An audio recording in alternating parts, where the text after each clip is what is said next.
Salam sepak bola, salam sehat, salam sejahtera, dan salam hormat saya kepada teman-teman netizen atau warganet yang merupakan viewers, subscribers, dan supporters dari channel YouTube Bola Bung Bindar. Dan juga selamat Hari Kemerdekaan Indonesia, Dirgahayu Republik Indonesia ke-76. Semoga Indonesia bisa semakin tangguh, semakin maju, dan bisa lebih baik lagi ke depannya. Anyway, in this new content of channel YouTube Triple B hari ini, saya ingin membahas tentang era baru dari kompetisi La Liga. Setelah belasan tahun lamanya kita menyaksikan duel antara Lionel Messi dan juga Sergio Ramos, maka musim ini kita tidak akan bisa menyaksikan lagi duel di antara kedua pemain tersebut karena kedua pemain tersebut telah gabung ke PSG.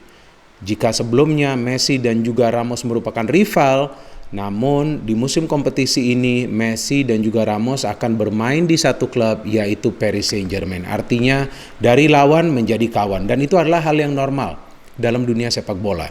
Dan di kompetisi terbaru La Liga ini sepertinya juga peta kekuatan tidak akan berubah. Tetap tim seperti Barcelona, Real Madrid, Atletico Madrid plus Sevilla atau Valencia yang akan bersaing di papan atas. Tentu ada Villarreal juga. Dan jika kita perhatikan hasil-hasil dari pekan pertama La Liga, maka tim-tim yang musim lalu mengakhiri kompetisi berada di dalam top 4 zone bisa meraih kemenangan yang memang mereka butuhkan untuk bisa mendapatkan 3 poin yang memang mereka perlukan di awal musim ini. Kenapa seperti itu? Karena keempat tim tersebut juga bermain di kompetisi antar klub Eropa musim ini. Artinya mereka harus bisa mengoleksi poin sebanyak mungkin di Liga, kemudian mereka juga bisa fokus ke UEFA Champions League. So, kemenangan yang telak dari Real Madrid, kemenangan yang besar dari Barcelona, kemenangan dari Atletico Madrid away, dan juga kemenangan telak dari Sevilla. Inilah adalah hasil-hasil akhir dari pekan pertama La Liga yang menurut saya keempat tim ini bermain stabil selama 90 menit dan mereka benar-benar mengandalkan murni sepak bola menyerang. Walaupun Atletico Madrid juga kita tahu mengandalkan compact football, mereka tidak selalu melakukan serangan, tapi mereka masih mampu meraih kemenangan yang penting di kandang Celta Vigo, yang kita tahu juga Celta Vigo adalah tim yang sering menyulitkan juga tim-tim besar, apalagi pada saat mereka bermain di kandang sendiri. Tapi yang ingin saya analisa ya lebih dalam adalah tentang peran dua pemain baru di La Liga musim ini. Yang pertama adalah Memphis Depay yang bermain untuk FC Barcelona, dan yang kedua adalah David Alaba yang bermain untuk Real Madrid. Memang di match pertama ini yang di-highlight oleh beberapa pecinta, penggemar dan juga penggila olahraga sepak bola adalah kontribusi dari Brad White dan juga Vinicius Junior. Tapi dua pemain baru ini juga punya peran yang sangat penting dan besar bagi masing-masing tim. Memphis Depay masuk ke Barcelona sebagai free agent, dia mendapatkan gaji yang menurut saya wajar saja ya, karena dia juga punya commercial value yang sangat tinggi. Seharusnya musim lalu dia sudah gabung ke Barcelona, tapi Barcelona tidak punya dana untuk membeli Depay dari Lyon, dan di awal musim ini dia sudah memberikan kontribusinya yang memang dibutuhkan oleh FC Barcelona untuk bisa ya menggantikan peran dari Lionel Messi. Memang Depay kualitasnya tidak seperti Lionel Messi. Lionel Messi masih jauh di atas Depay. Tapi yang penting dia bisa menjalankan tugasnya sesuai dengan peran Lionel Messi sebelumnya. Walaupun secara formasi Depay ini ditempatkan sebagai ujung tombak, tapi secara permainan teman-teman perlu cermati, dia bergerak secara free. Artinya pemain ini berperan sebagai false nine dan juga dia bergerak bebas di atas lapangan, terutama dalam urusan membangun serangan.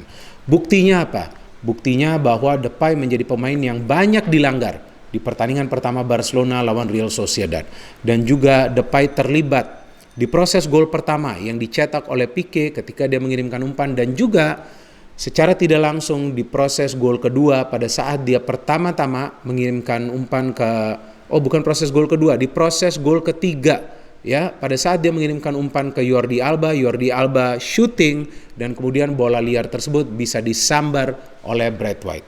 Jadi artinya nih Memphis Depay sudah memberikan solusi kepada Barcelona bahwa walaupun mereka kehilangan sosok yang sangat amat besar dan juga legendaris Lionel Messi, namun Depay masih bisa memberikan kontribusi yang memang sungguh berarti bagi FC Barcelona, karena mereka juga perlu pemain yang bisa bermain stabil, agresif, mengandalkan skill individu dan juga punya visi permainan yang baik. Kan itu yang dimiliki oleh Messi. Dan Depay menunjukkan bahwa di first match-nya dia tidak gugup ya, dan dia sanggup menjalankan perannya. Apalagi kita tahu bahwa dia bukanlah pemain yang bermain selalu untuk mencetak gol, tapi dia juga bisa ikut terlibat dalam proses serangan. Buktinya itu dia yang tadi saya katakan bahwa Depay terlibat dalam 2 gol dari 4 gol yang dihasilkan oleh FC Barcelona di match pertama mereka. Selain Depay, menurut saya Braithwaite juga adalah pemain yang perlu diwaspadai oleh tim-tim lawan di La Liga. Dia mampu mencetak 2 gol dan menurut saya itu bukanlah gol berbau keberuntungan. Gol pertama teman-teman bisa perhatikan umpan silang dari De Jong di mana dia bisa menyambar dengan kepalanya, dan juga gol kedua dari Braithwaite bagaimana naluri dia di dalam kotak penalti pada saat dia melihat bola rebound, kemudian dia bisa mencetak gol bagi Barcelona. Dan juga jangan salah juga ya, bagaimana Braithwaite juga terlibat dalam proses serangan ketika dia memberikan umpan untuk gol keempat dari Barcelona yang dihasilkan oleh Sergi Roberto. Artinya Braithwaite, Depay dan juga Griezmann nih menurut saya sudah klop di match pertama bagi FC Barcelona. Dan sekarang saya ingin menganalisa peran dari David Alaba di Real Madrid. Sama seperti Depay, David Alaba juga dikontrak sebagai free agent. Dan David Alaba menggantikan peran dari Sergio Ramos, karena juga kita ketahui bahwa David Alaba menggunakan nomor punggung 4 di jersey-nya. Nomor punggung yang sebelumnya dipakai oleh Sergio Ramos. Namun posisinya yang sebelumnya diplot sebagai center back dipasang oleh Carlo Ancelotti di pertandingan pertama Alaba di La Liga di posisi back kiri. Dan saya pikir itu adalah keputusan yang bijak dari Carlo Ancelotti, karena dengan absennya Mendy, saya pikir dia adalah pemain yang paling layak berada dalam sektor atau posisi tersebut. Karena Alaba ini punya disiplin dalam urusan bertahan dan juga kemampuan distribusi bola yang bisa diandalkan. Dan dia juga beberapa kali melepaskan umpan-umpan jarak jauh yang juga bisa merepotkan para pemain Alaves di lini pertahanan. Kemenangan telak Real Madrid menunjukkan bahwa para pemain bermain dengan sangat nyaman di pertandingan pertama Carlo Ancelotti di La Liga setelah dia kembali menangani Real Madrid. Tidak ada masalah di antara para pemain Real Madrid untuk membangun kerjasama. Padahal Toni Kroos juga absen di pertandingan ini. Benzema bisa kembali mencetak gol, bisa mencetak 2 gol. Hazard not bad penampilannya, tapi tentu kita harapkan bisa lebih baik lagi. Apalagi kita tahu bahwa Hazard ini kan punya kesulitan tersendiri ya untuk menjaga match fitnessnya. Jadi yang kita harapkan dia bisa bermain lebih baik lagi dan dia lebih fit lagi, karena peran Hazard dan juga Bale menurut saya akan sangat dibutuhkan sebagai 2 pemain senior bersama juga dengan Benzema. Saya perhatikan bahwa David Alaba ini paling sulit dilewati dalam pertandingan ini. Dan dia juga beberapa kali mampu melakukan tackling yang agresif tapi bersih. Maka itu dia tidak mendapatkan kartu kuning di pertandingan ini. Tapi problem Real Madrid di pertahanan masih ada. Buktinya passing yang tanggung ya, atau back pass yang tanggung dari Militao, yang juga menyulitkan Courtois sehingga Courtois melakukan sebuah pelanggaran dan memberikan peluang kepada Alaves untuk mencetak gol dari penalti. Jadi sektor pertahanan ini juga perlu tetap ya diperhatikan oleh Carlo Ancelotti, walaupun dia sudah mendatangkan Alaba dan walaupun masih ada Militao dan juga Nacho. Bagaimana nih Militao ini tidak kehilangan fokus dalam sebuah pertandingan? Karena sekarang dia juga sudah menjadi andalan di lini pertahanan dari Real Madrid. Selain Nacho, Mendy, masih ada Marcelo, kemudian ada Carvajal dan juga tentu Alaba. Tapi di lini depan memang Madrid tidak memiliki persoalan. Mereka bisa mencetak total 4 gol yang menurut saya bukanlah gol-gol berbau keberuntungan. Killer striker seperti Benzema ya, yang bisa memanfaatkan peluang sekecil apapun untuk mencetak gol. Dan peran dari para pemain lain seperti Valverde di lini tengah yang menggantikan Kroos juga bisa bermain baik.